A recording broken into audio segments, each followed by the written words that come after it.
Okay. Hi అందరికి. ఈ వీడియోలో బ్లడ్ లైన్ స్టోరీ లైన్ గురించి అండ్ అదేవిధంగా జెఉసో వర్సెస్ ఒబాఫెమి మ్యాచ్ గురించి. ఎవరు గెలుస్తారు కింగ్ ఆఫ్ ద రింగ్ టోర్నమెంట్‌ని? గెలిచిన తర్వాత ఏం జరగబోతుంది? అండ్ ఇంకా ఇంట్రెస్టింగ్ అప్డేట్స్ అయితే ఉన్నాయి. వాటన్నిటి గురించి ఈ వీడియోలో మాట్లాడేద్దాం. ఫస్ట్‌గా స్మాక్ డౌన్ గురించి. సో, మనకి స్మాక్ డౌన్ 2 అవర్స్ అయితే రాబోతుంది. ఇప్పుడు నార్మల్‌గానైతే 3 అవర్స్ వస్తుంది. సో, ఈ మంతే లాస్ట్ అన్నమాట. ఈ మంత్ తర్వాత మనకి నెక్స్ట్ మంత్ నుండి స్మాక్ డౌన్ అనేది 2 గంటలు మాత్రమే వస్తది. సో, బెటర్ అని జెప్పాలి. ఇప్పుడు ఈ 3 గంటలు బోరింగ్ ఎపిసోడ్‌ని జూసే బదులు, ఒక గంటనైతే మనకి సేఫ్ అవుతుంది గదా! అంత మంచి స్టోరీ లైన్స్ అయితే లేవు స్మాక్ డౌన్‌లో. ఏ స్టోరీ లైన్ గూడా లేదన్నమాట. అంత మంచి స్టోరీ లైన్ అంటే ఇప్పుడు ఈ షోని మనం 5:30కి లేసి జూడాలి. ఒకవేళ నైట్ 11:30కి వస్తే నైట్ 11:30కి లేసి జూడాలి. అటువంటి మంచి స్టోరీ లైన్ ఉంది. సో, ఏదేమైనా మనం లేసి చూడగలము, చూడాలి అన్న క్యూరియాసిటీ లేదు గాబట్టి సో, అది 2 గంటల షోని చేపిస్తేనే మంచిగుంటది స్మాక్ డౌన్‌ని. సో, అదే మనకి నెక్స్ట్ మంత్ నుండి 2 గంటలు వస్తదంట. 3 గంటలు రాదంట. సో, ఒక గుడ్ న్యూస్ అని చెప్పాలి స్మాక్ డౌన్ వ్యూవర్స్‌కి. అండ్ నెక్స్ట్ న్యూస్ వచ్చేసి ఎలియా నైట్ గురించి. సో, మన ఎలియా నైట్ గురించి ఏజే స్టైల్స్ మాట్లాడుతుండు. ఏమంటుండంటే ఫ్యూచర్‌లో ఏజే స్టైల్స్ ప్రకారం అంట ఎలియా నైట్ కంపల్సరీగా వరల్డ్ టైటిల్‌ని విన్ అవుతాడంట. గత కొన్ని సంవత్సరాలుగా ఒక 3, 4 ఇయర్స్ నుండి సేమ్ ఇదే లైన్ జెప్తున్నారు. ఎలియా నైట్‌కి ఈ సంవత్సరంలో మంచి పుష్ ఇస్తారు. దాని తర్వాత అయిపోతది. ఆ సంవత్సరం ఎండ్ అయిపోతది. సో, నెక్స్ట్ ఇయర్ స్టార్ట్ అవుతది గదా! సో, సేమ్ మళ్ళీ ఈ సంవత్సరంలో ఎలియా నైట్‌కి మంచి పుష్ ఒస్తది. మంచి ఛాంపియన్‌షిప్‌ని విన్ అవుతాడనేది కంపల్సరీగా మెన్షన్ జేస్తున్నారు. బట్ ఈళ్ళు చూసేసరికి అక్కడ ఏమున్నదన్నమాట. సో, ఇప్పుడు ఏజే స్టైల్స్ గూడా అంటున్నాడు ఎలియా నైట్ కంపల్సరీగా వరల్డ్ టైటిల్‌ని విన్ అవుతాడు అని. సో, మరది ఫ్యూచర్‌లో అవుతాడా? అవ్వడా? అనేది ఇగ డబ్ల్యూడబ్ల్యూఈకే తెలుసన్నమాట. సో, కొన్ని బాచెస్ జరుగుతాయి ఎల్ఏ నైట్ మ్యాచ్‌లో. మరీ అంత బాచెస్ ఎక్కువేం గాదనుకుని జరుగుతాయి. బట్ అది పక్కన పెడితే మంచి పాపుంది. స్టోరీ లైన్స్ మంచిగా బిల్డ్ చేయగలడు. ప్రోమో స్కిల్స్ గూడా మంచిగానే ఉన్నాయి. డిజర్వింగ్ సూపర్ స్టారే ఆ ఛాంపియన్‌షిప్ కోసం ఎర్న్ జేసుకున్నాడని చెప్పాలి అది గెలవడానికి. సో, ఫ్యూచర్‌లో ఆ ఆపర్చునిటీ ఇస్తే మంచిగుంటది.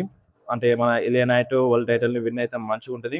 అండ్ నెక్స్ట్ న్యూస్ వచ్చేసి జెఉసో వర్సెస్ ఒబాఫెమి మ్యాచ్ గురించి. సో, ఇప్పుడు ఈ మ్యాచ్ పైన చాలా మందికి ఇంట్రెస్ట్ పెరిగింది. అంటే రిజల్ట్ ఏ విధంగా వస్తది? జెఉసో గెలుస్తాడా? లేదంటే ఒబాఫెమి గెలుస్తాడా?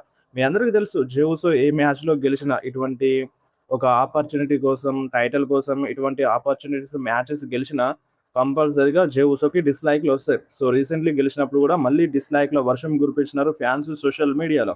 అది పక్కన పెడితే ఈ మ్యాచ్‌లో ఏ పాసిబిలిటీస్ ఉన్నాయి. సో, ఇప్పుడు రీసెంట్‌లీ అప్డేట్ ఏమైనా వస్తుందంటే బ్రాక్ లెస్నర్ రాడంట సౌదీ అరేబియాకి. సౌదీ అరేబియాకి బ్రాక్ లెస్నర్ ట్రావెల్ చేసే ఛాన్స్ లేదంట. సో, అందుకనే బ్రాక్ లెస్నర్ ఈ మ్యాచ్‌లో ఇన్వాల్వ్ అవ్వడు అని ఒక రూమర్. పర్ఫెక్ట్ అప్డేట్ అయితే కాదు. రూమర్ అయితే వస్తుంది. సో, బ్రాక్ లెస్నర్ సౌదీ అరేబియాకి ట్రావెల్ చేయడు అని.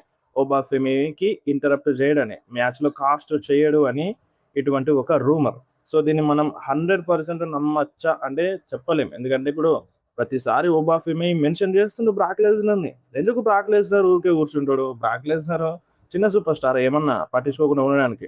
దానికి పర్ఫెక్ట్ టైం కావాలి కాబట్టి వస్తాడు.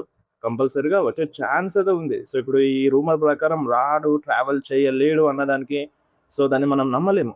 సో, బ్రాక్ లెస్నర్ వచ్చినా రావచ్చు. ఒకవేళ బ్రాక్ లెస్నర్ వస్తే ఒబాఫెమికి కాస్ట్ చేయొచ్చు. కాస్ట్ చేస్తే ఇక్కడ ఏమవుతదంటే ఒబాఫెమి ఓడిపోతాడు. జే ఉసో గెలుస్తాడు. మరి జే ఉసో గెలిస్తే ఏం జరుగుతది?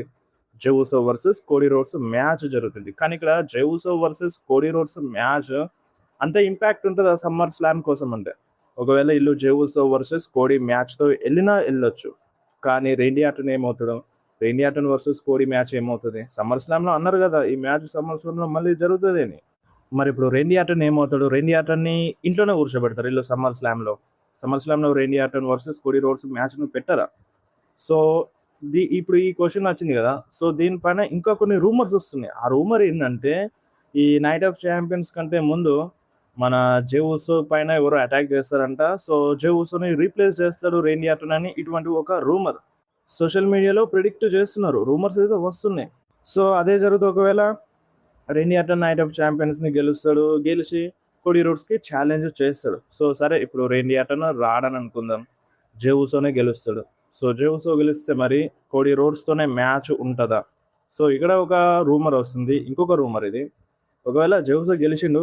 కానీ సమ్మర్ స్లామ్‌లో ఫైట్ చేసే టైంకి మన కోడీ రోడ్స్ మేబీ చాంపియన్‌గా ఉండడు కావచ్చు అని ఒక రూమర్ వస్తుంది. కోడి చాంపియన్‌గా ఉండడు అని. ఈ నైట్ ఆఫ్ చాంపియన్స్‌లోనే మనకి మ్యాచ్ ఉంది. కోడి టైటిల్‌ని డిఫెండ్ చేస్తుండు. గుంతర్ వర్సెస్ సామీ వర్సెస్ కోడి మధ్యలో. ఈ ట్రిపుల్ థ్రెట్ మ్యాచ్‌లో గుంతర్ విన్ అవుతాడు అని ఒక రూమర్. ఒకవేళ గుంతర్ విన్ అవుతే ఇక్కడ నైట్ ఆఫ్ చాంపియన్స్‌లో King of the Ring tournament ఫైనల్‌లో జే ఉసో గెలిస్తే సమ్మర్ స్లామ్‌లో జే వర్సెస్ గుంతర్ మధ్య మ్యాచ్ జరుగుతదని ఇటువంటి ఒక రూమర్ అయితే వస్తుందన్నమాట. సో ఇదంతా వర్కౌట్ అయ్యే వ్యవహారంలా కనిపిస్తలేదు. సో, మరి ఫ్యాన్స్ అంతా ఇంట్రెస్ట్‌గా ఉంటారా? 'గుంతర్' వర్సెస్ ఇటు మన 'జెఉసో' మ్యాచ్ అంటే. ఆల్రెడీ ఇప్పుడు 'గుంతర్' చాలా సార్లు ఓడిపోయిండు 'కోడీ రోడ్స్' చేతుల్లో. బ్యాక్ టు బ్యాక్ స్మాక్‌డౌన్‌లో ఓడిపోయిండు. ఆ డిస్‌క్వాలిఫికేషన్ ద్వారా గెలిచినా సరే, ఆ చాంపియన్‌షిప్ అనేది రాలేదు. ఇంతకుముందు గూడా 'గుంతర్‌ని' ఓడించిండు. అండ్ దానికంటే ముందు గూడా సేమ్ ఇదే సిట్యుయేషన్స్‌లో ఓడించిండు. క్రౌన్ జువెల్ అనుకుంటా. సో, బ్యాక్ టు బ్యాక్ ఈళ్ళు 'కోడీ రోడ్స్' 'గుంతర్‌ని' ఓడిస్తూనే ఉన్నాడు. సో, 2 సార్లు 3 సార్లు 2 సార్లు గూడా గాదు. బ్యాక్ టు బ్యాక్ 3 సార్లు మ్యాచ్ జరిగిన తర్వాత మళ్ళొకసారి 'గుంతర్' 'కోడీ రోడ్స్‌తో ఫైట్ చేస్తున్నాడు కాబట్టి, మేబీ 'గుంతర్' గెలిచినా గెలవచ్చు. అండ్ ఇటు 'జే ఉసో' గెలిచి 'గుంతర్‌కి' ఛాలెంజ్ చేసినా చేయొచ్చు సమ్మర్ స్లామ్‌లో అని ఇటువంటి ఒక రూమర్ అయితే వస్తుంది. ఇప్పుడు రూమర్స్ వస్తున్నాయి కాబట్టి మీ అందరికి చెప్పాలి కాబట్టి చెప్తున్నాను. సో, ఒకవేళ ఇది 'జే ఉసో' గెలిస్తే తీర్. ఒకవేళ 'ఒబాఫెమియే' గెలిస్తే ఇప్పుడు 'ఒబాఫెమియే' గెలిచిందనుకుందాం. 'ఒబాఫెమియే' గెలిస్తే డైరెక్ట్‌గా 'రోమన్ రీన్స్‌కి' ఛాలెంజ్ చేస్తాడు. ఒక సింపుల్ వే దొరుకుతది. ఎందుకంటే ఇప్పుడు నైట్ ఆఫ్ చాంపియన్స్‌లో ఫైనల్స్‌లో ఒబాఫెమి గెలిచింది కాబట్టి రోమన్ రీన్స్‌కి ఛాలెంజ్ చేస్తాడు. సింపుల్ వే దొరికిపోతది. అండ్ అటు కోడీ రోడ్స్‌కి రేండీ ఆర్టన్ వచ్చి ఛాలెంజ్ చేసినా పెద్ద ప్రాబ్లమ్ ఏమి ఉండదు. సో, ఒకవేళ ఇప్పుడు బ్రాక్ లెస్నర్ వస్తే మరి? బ్రాక్ లెస్నర్ వచ్చి ఒబాఫెమి పైన అటాక్ చేసిండనుకుందాం. ఒబాఫెమియే గెలిచిందనుకుందాం. సో, అప్పుడు ఏ విధంగా ఉంటది? మ్యాచ్ ఎండ్ అయిపోయిన తర్వాత ఒబాఫెమి గెలిచిన తర్వాత బ్రాక్ లెస్నర్ వస్తే ఒకవేళ సో, అప్పుడెట్లా ఉంటది? డబుల్ డ్యూటీ చేస్తాడంట మన ఒబాఫెమి. నైట్ 1లో సమ్మర్ స్లామ్ నైట్ 1లో బ్రాక్ లెస్నర్‌తో అంట. నైట్ 2లో మనకి రోమన్ రీన్స్‌తో అని ఇటువంటి ఒక రూమర్ ఉంది. ప్రిడిక్షన్ గూడా ఉంది. ఈ రూమర్ ఇప్పుడు గాదు కొన్ని వారాల క్రితమే వచ్చిందనమాట. అంటే ఒబాఫెమి డబుల్ డ్యూటీ చేస్తాడు సమ్మర్ స్లామ్‌లో అని. సో, అదన్నమాట. ఇప్పుడు ఒబాఫెమి డబుల్ డ్యూటీ చేస్తే మంచిగుంటదా? లేదంటే జే ఉసో గెలిచి కోడీ రోడ్స్‌కి ఛాలెంజ్ చేస్తే మంచిగుంటదా?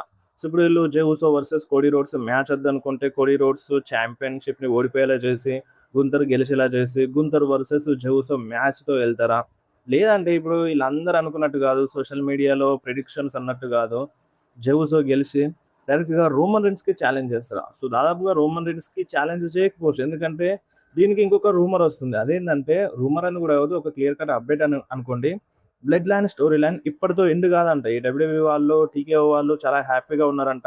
ఎందుకంటే బ్లడ్ లైన్ బిజినెస్‌తో చాలా ప్రాఫిట్ వస్తది. అండ్ స్టోరీ లైన్ గూడా మంచిగా బిల్డ్ చేయొచ్చు. సో, ఇప్పట్లో ఎండ్ చేసే ఛాన్స్ లేదంట ఈ బ్లడ్ లైన్ స్టోరీ లైన్‌ని. అండ్ రోమన్ రీన్స్ కూడా చాంపియన్‌షిప్ ఇప్పట్లో ఓడిపోడంట. మాక్సిమం 1 ఇయర్ అయినా చాంపియన్‌గా ఉంటాడు అని అప్డేట్ అయితే వస్తుంది. ఇప్పుడు బ్యాక్ టు బ్యాక్ ఇలా ఫ్యామిలీతోనే మన రోమన్ రీన్స్ టైటిల్‌ని డిఫెండ్ చేస్తే అంత కరెక్ట్ ఉండకపోవచ్చు. ఆల్రెడీ జేకబ్ ఫాటోతో 2 సార్లు డిఫెండ్ చేసిండు. ఇప్పుడు మళ్ళీ జే ఉసోతో అంటే సో, ఇప్పుడు మొత్తం టర్న్ అవ్వాల్సే వస్తది. ఇప్పుడు జే ఉసో, రోమన్ రీన్స్ పైన టర్న్ అవ్వాల్సి వస్తది. మొత్తం గడిబిడి అయిపోతదనమాట. సో, ఆ వేలో ఏమైనా చూపిస్తారా? కాకపోతే ఇప్పుడు అప్డేట్ వస్తుంది. Blood line story line end కాదంట. రోమన్ రీన్స్ కూడా చాంపియన్‌షిప్‌ని ఓడిపోడంట. ఇప్పుడు ఒబాఫెమినే చూసుకుందాం. ఇప్పుడు ఒబాఫెమి డబుల్ డ్యూటీ చేసొస్తే 2 మ్యాచెస్‌లో గెలిస్తే ఓవర్ అయిపోతది. సో, అదనమాట. సో, ఎటు తిరిగి రోమన్ రీన్స్ చాంపియన్‌షిప్‌ని ఓడిపోడంట. సో, ఒకవేళ ఇక డబ్ల్యూడబ్ల్యూఈ కొంచెం క్రిటికల్‌గా కొంచెం తింగరితనంతో జే ఉసో వర్సెస్ రోమన్ రీన్స్ మ్యాచ్ పెడితే ఎట్లుంటది సమ్మర్ స్లామ్‌లో? సో, దీనికి కూడా ఒక రీజన్ ఉంటది స్టోరీ లైన్ ప్రకారం. ఎందుకంటే జే ఉసో ఆల్రెడీ చాంపియన్‌షిప్‌ని గెలిచిండు. గెలిచిన తర్వాత తొందరగానే ఓడిపోయిండు. అంటే ఇప్పుడు నాకు కావాల్సిన చాంపియన్‌షిప్ మేబీ జే ఉసో అదే అని అనొచ్చు. అంటే నేను ఇంతకుముందు గెలిచినాను. బట్ నాకు ఒక పర్ఫెక్ట్ టైటిల్ ఏం దొరకలేదు.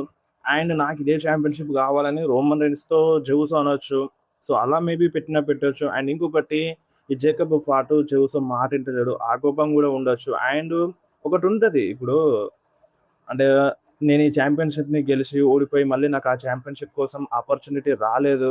సో, ఇప్పుడు నాకు ఆపర్చునిటీ వచ్చింది. సో, దానికోసమే నేను ఫైట్ చేయాలనేది ఒకటుంటది కావచ్చు. సో, దాంతో మేబీ మ్యాచ్ బుక్ చేసిర్రు కావచ్చు సమ్మర్ స్లామ్‌లో. అండ్ అటు ఒబాఫెమి వర్సెస్ బ్రాక్ లెస్నర్ ఒకటే మ్యాచ్ పెడతారు కావచ్చు. ఒబాఫెమికి సో, ఇటువంటి మిక్స్‌డ్ రూమర్స్ వస్తున్నాయి. ఇప్పుడు మీరేమంటారు? ఈ రూమర్‌లో ఏ రూమర్ నిజమైతే మంచిగుంటది? సో, ఏ మ్యాచ్ పెడితే మంచిగుంటది సమ్మర్ స్లామ్‌లో? సమ్మర్ స్లామ్ అంటే మినిమమ్ ఒక బిగ్గెస్ట్ ప్రీమియం లైవ్ ఈవెంట్ మనకి ఈ డబ్ల్యూడబ్ల్యూలోనే. One of the biggest premium live event బిజినెస్‌ని చేసే మ్యాచెసే ఈ సమ్మర్ స్లామ్‌లో పెడతారు. అది కూడా మెయిన్ ఈవెంట్ మ్యాచెస్. ఇప్పుడు మనం మాట్లాడుకునేవన్నీ రోమన్ రీన్స్, కోడీ రోడ్స్ అంటే మెయిన్ ఈవెంట్‌లో ఉంటారు కాబట్టి ఖచ్చితంగా బిగ్ మ్యాచెసే కావాలి. అంత ఈజీగా గూడా తీసుకోదు మన డబ్ల్యూడబ్ల్యూఈ. చూద్దాం. ఒక కన్‌ఫ్యూజన్ అయితే ఉంది. ఎవరు గెలుస్తారు? ఓబా గెలుస్తాడా? జై గెలుస్తాడా? జై గెలిస్తే ఎటువైపు వెళ్తది? ఓబా గెలిస్తే ఎట్లా ఉంటది? ఒక కన్‌ఫ్యూజన్ అయితే ఉంది. దానివల్ల మిక్స్‌డ్ రూమర్స్ అయితే వచ్చినాయి. ఆ మిక్స్‌డ్ రూమర్స్ అన్నిటి గురించి మీకు చెప్పినాను. సో, మీ ప్రకారం మీకేమనిపిస్తుందో కింద కామెంట్‌లో మెన్షన్ చేయండి. అండ్ ఇంకొకటి blood line story line end చేసే ఛాన్స్ లేదంటున్నాను గదా! సో, దీనిపైన ఇంకొక అప్డేట్ 'జిల్లా ఫాటు.' సో, 'జిల్లా ఫాటు' గూడా తొందరలోనే వస్తడు అని చాలా రూమర్స్ వస్తున్నాయి. అండ్ ఇప్పుడు ఇంకొక వీడియో గూడా వైరల్ అవుతుంది. "హే జేకబ్ ఒక ఫోన్ కాల్ చేయి నేను వచ్చేస్తున్నాను" అన్నట్టుగా మన 'జిల్లా ఫాటు' గూడా టీజులు ఇస్తున్నాడు. సో, ఈ టీజులు ఇప్పటి నుండి గాదు కొన్ని రోజుల నుండి చేస్తున్నాడనుకోండి. బట్ ఇప్పుడు అంటే రీసెంట్‌లీ గూడా చేశిండు. సో, 'జిల్లా ఫాటుని' సైన్ చేపించడం గూడా మన డబ్ల్యూడబ్ల్యూఈకి చాలా ఇంట్రెస్టెడ్‌గా ఉంది. అండ్ డబ్ల్యూడబ్ల్యూఈ పర్ఫార్మెన్స్ సెంటర్‌లో ఉన్నాడు మన 'జిల్లా ఫాటు' అని డిఫరెంట్ రూమర్స్ వచ్చుండే. సో, 'జిల్లా ఫాటు' గూడా వచ్చిన తర్వాత maybe blood line story line ఇంకా పవర్‌ఫుల్‌గా మారొచ్చు. ఇంకా ముందుకు తీసుకెళ్ళొచ్చు. ఆ ఛాన్స్ అయితే ఉందంట. Blood line story line continue అవ్వడానికి ఇప్పట్లో ఎండ్ అవ్వదంట. సో, ఒక అప్డేట్ అయితే వస్తుంది.